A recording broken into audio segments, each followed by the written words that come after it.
Did you know that 80% of electric vehicle users make these mistakes? Electric vehicles are truly the amazing technology of our time. They're quiet, environmentally friendly, and represent the future of transportation. But here's the problem. Many drivers are unknowingly damaging their batteries through simple everyday habits. In this video, I'm going to walk you through the 5 most common mistakes electric vehicle owners make, and more importantly, how these mistakes can seriously damage your vehicle over time. If you own an electric vehicle or you're thinking about getting one, you need to watch this video all the way through, because with just a few small habit changes, you can significantly extend the lifespan of your vehicle and save yourself thousands of dollars in battery replacement costs down the road. So let's dive right into the first mistake.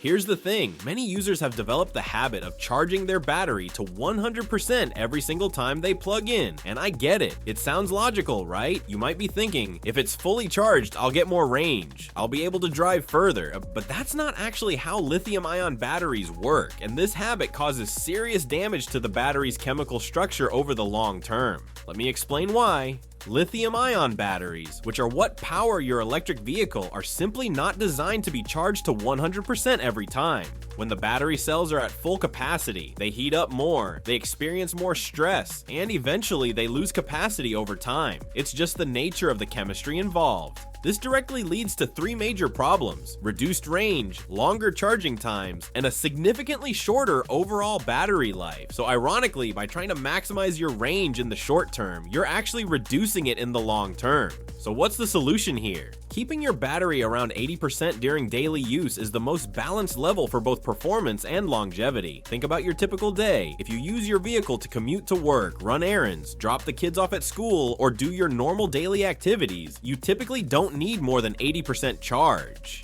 Most people's daily driving uses may be 20 to 40% of their battery capacity anyway. Now, should you ever charge to 100%? Yes, but only in specific situations. If you're embarking on a long road trip and you truly require that full capacity to reach your destination or the next charging station, then absolutely charge up to 100%. But consider this an exception, not a habit. Maybe you do this once a month or only when you're traveling. Remember, charging your battery to 100% may give you more miles in the short term, but it leads to much greater losses in the long run. If you want your vehicle to maintain its performance over the years, you need to manage your charging habits properly. Keep it at 80% for daily use, and your battery will thank you. One of the things electric vehicle users love most is fast charging stations. And honestly, who can blame them? After all, who wants to wait for hours when you're on the road? Being able to charge a large portion of the battery in just 15 or 20 minutes is truly a great convenience. It's one of the features that makes EVs practical for longer trips. However, this convenience comes at a serious cost that many people don't realize. Here's what's happening inside your battery during fast charging. DC fast charging delivers a very high current to the battery, enabling rapid energy transfer in a very short time. That's why it's so fast.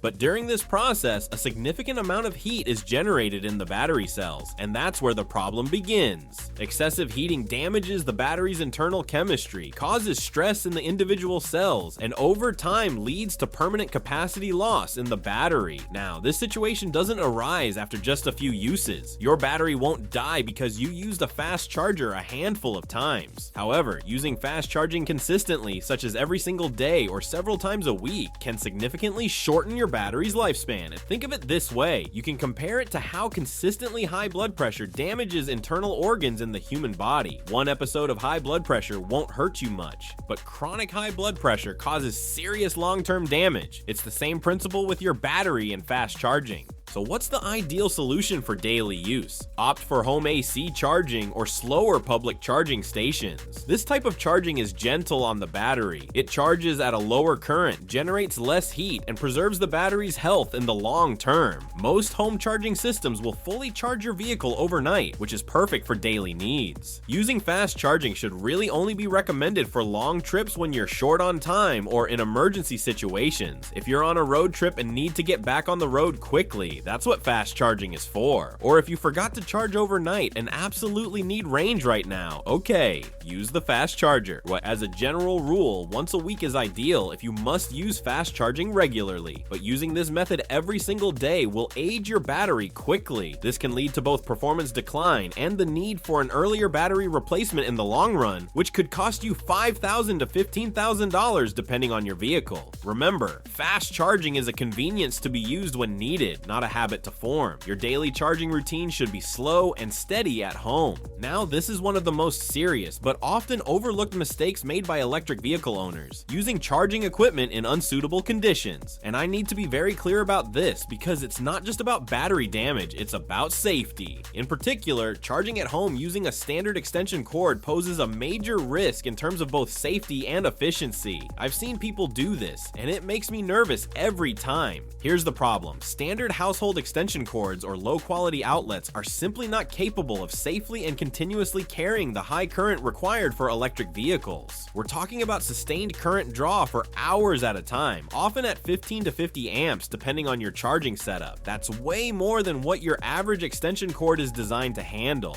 What happens? These cables can overheat and melt. They can pose a fire risk at the outlet, and in worst-case scenarios, they can even cause a fire in your home. This is not an exaggeration. There have been documented cases of house fires started by improper EV charging setups. Additionally, some users attempt to connect the vehicle directly to an outlet outdoors in rainy or humid conditions without proper protection. Maybe they're thinking, well, I park outside, so I'll just run a cord out the garage. But water permeable or exposed connections can lead to serious consequences such as short circuits, electric shock to you or family members, and permanent damage to your vehicle's charging system. So what is the solution here? It is absolutely essential to use certified charging cables that are specifically designed for electric vehicles. These cables are rated for the current draw, they have proper insulation, and they're built to handle the demands of EV charging safely. Additionally, if possible, choose outlet boxes with a high IP protection rating that are resistant to water and external influences. IP stands for ingress protection, and you want at least an IP65 rating or higher for outdoor installations. These boxes keep moisture, dust, and rain out, ensuring a safe charging process. If you're charging outdoors regularly, consider having a professional electrician install a dedicated outdoor charging station with proper weather protection. Yes, it's an upfront cost, but it's much cheaper than replacing your home after a fire or dealing with electrical damage to your vehicle. Bottom line, never compromise on charging equipment quality. Your safety and your vehicle are worth the investment in proper equipment. Here's a scenario that happens to a lot of EV owners. You're going on vacation, maybe you're flying somewhere for 2 weeks, or perhaps you have a second vehicle and you won't be using your EV for a while. So you think to yourself, I'll just top it off to 100% before I leave. That way it's ready to go when I get back.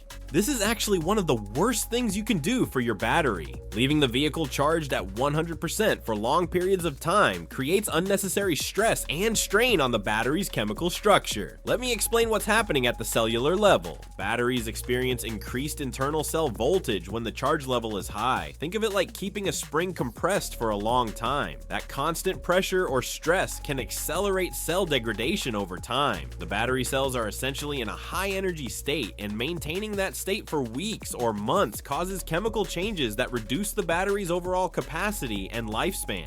This may lead to a premature decrease in battery capacity and lifespan. You might come back from vacation and notice your range isn't quite what it used to be, especially if you make this mistake repeatedly. So what should you do instead? If you plan to park your vehicle for an extended period, manufacturers generally recommend keeping the battery at around 50% charge. This level helps protect the chemical structure of the battery cells by minimizing stress on them. It's the sweet spot where the battery is most stable chemically. Some specific guidelines: if you're parking for 1 to 2 weeks, aim for 50%. If you're parking for a month or longer, anywhere between 40% to 60% is ideal. Additionally, many modern electric vehicles feature a long-term parking mode or storage mode. This is specifically designed for situations where the car won't be used for a while. When you activate this mode, the battery management system maintains the charge at an optimal level automatically. automatically, and it may even adjust the charge up or down slightly to keep it in that ideal range. Remember that the battery charge level in your vehicle is not only important for range, but also for the battery's healthy lifespan. While leaving the battery fully charged for an extended period may seem convenient in the short term because you don't have to think about it, it can negatively impact the battery's future performance. In conclusion, if you won't be using your vehicle for an extended period, leaving it with a charge level between 40% to 60% instead of 100% will both protect the battery's health and reduce your costs in the long run by extending the battery's overall lifespan. Let's talk about winter driving, because this is where a lot of EV owners get frustrated and don't understand what's happening.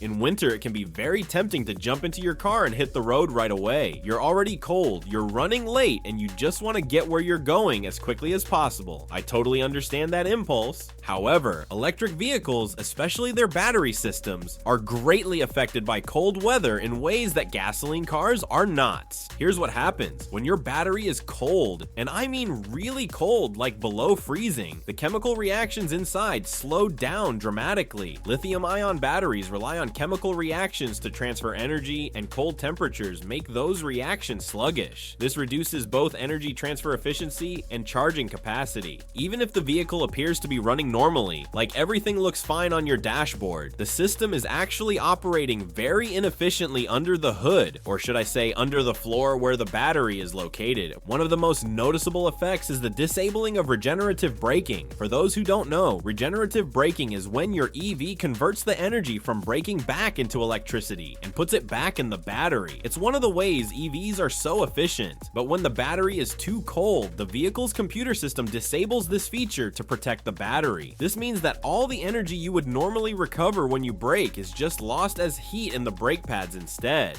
Additionally, a cold battery leads to increased energy consumption, especially if cabin heating and battery heating are activated simultaneously. Your car has to work extra hard to heat up the cabin for your comfort, and it also has to heat the battery pack itself to bring it up to operating temperature. Both of these systems draw power from that cold, inefficient battery. The result? Your range may deplete much faster than expected. Many users don't notice why their vehicle's range decreases by 20% to 30% during winter months. They think something's wrong with their car, but actually it's just physics. So what's the solution? It's actually simple, yet extremely effective. Warm up your vehicle for a few minutes before setting off. By using the preconditioning feature available in most modern electric vehicles, you can bring both the cabin temperature and battery temperature to an ideal level before you even get in the car. Here's how preconditioning works. You schedule it through your vehicle's app or onboard computer. Maybe you leave for work at 7 a.m. every morning, so you set the car to precondition at 6:50 a.m. The car will start warming up the cabin and the battery pack automatically. And here's the best part. If you perform this process while the car is plugged in and charging at home, the energy is drawn directly from the electrical outlet, not from your battery. So you're not using any of your driving range to warm up the car. It's essentially free heating. This small preparation provides multiple benefits. Number one, it enhances your driving comfort because you're getting into a warm car. Number two, it protects battery health by bringing it to optimal operating temperature gradually. Number three, it activates regenerative braking from the moment you start driving, so you're recovering energy right away. And number four, it helps you preserve your range significantly. That 20% to 30% range loss I mentioned earlier, you can eliminate most of that simply by preconditioning. So if you live in a cold climate, make preconditioning a part of your daily routine. It takes about 30 seconds to set up in your app, and it makes a world of difference in both comfort and efficiency. Alright, so let's recap what we've covered today. To preserve the life of your electric vehicle and get the most out of your investment, it is essential to avoid these 5 critical mistakes. Number 1, don't keep your battery at 100% all the time. Stick to 80% for daily use. Number 2, don't use fast charging as your regular charging method. Save it for road trips and emergencies. Number 3, don't use improper charging equipment. Always use certified cables and weather-resistant outlets. Number 4, don't leave your battery at 100% for extended periods. Keep it around 50% if you're parking for weeks. And number 5, don't drive off immediately in cold weather. Use preconditioning to warm up your vehicle first. These might seem like small things, but I promise you, they make a massive difference in your battery's longevity. We're talking about potentially extending your battery's life by years and avoiding a replacement that could cost you over $10,000. If this information was helpful to you, don't forget to hit that like button. It really helps the channel and lets me know that you want more content like this. And definitely subscribe so you don't miss new videos on EV maintenance tips and tricks. I'm constantly putting out content to help you get the most out of your electric vehicle. Now, I want to hear from you. What do you think is the most common mistake that EV owners make? Have you been making any of these mistakes yourself? Or do you have other tips that have worked well for you? Let's discuss in the comments below. I read every single comment and I love hearing your experiences. Thanks so much for watching, and I'll see you in the next video. Drive safe and take care of that battery.